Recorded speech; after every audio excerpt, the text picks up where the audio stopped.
единое такое название. У нас фестиваль исторического парка «Россия. Моя история». Называется он «Победа». Сегодня утром мы открыли 2 выставки. Одна из них посвящена вкладу Якутии и наших воинов в дело победы.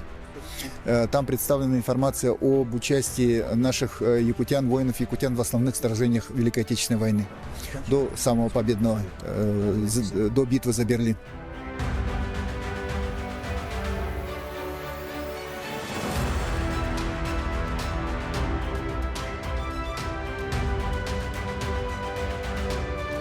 В выставке «Боях за Родину» рассказывается истории героев Советского Союза из числа якутян и также других участников Великой Отечественной войны. Здесь представлена история Василия Иванова.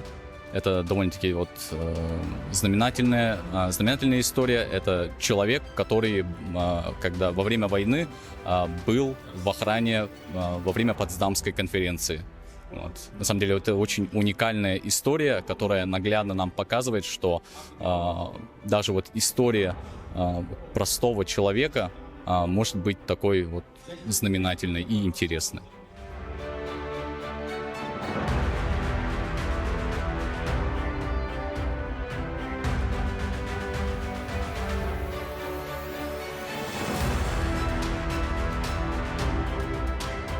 Выставка отличная, показывает, что помнят люди, что было тогда.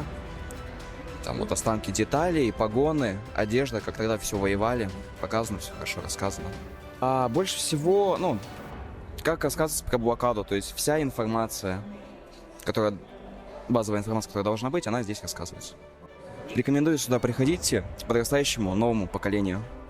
Выставка будет работать до конца июня. Вход свободный.